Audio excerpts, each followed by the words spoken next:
जा लड़े के पहली संभल जा न रे भाई, लड़े के पहली संभल जा, तोला जाने बलवान लड़े के पहली संभल जा। ते मोला मारू का दस ते अपन आप ला पहली संभल जा, संभाल लेते।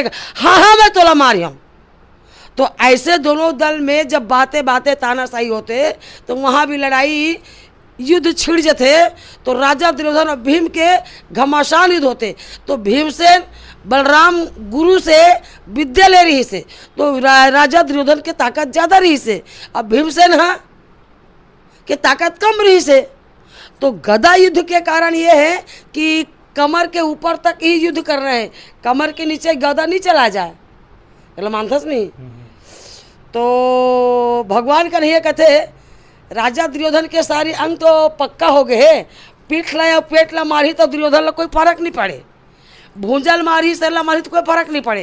काबर की राजा दुर्योधन के पूरा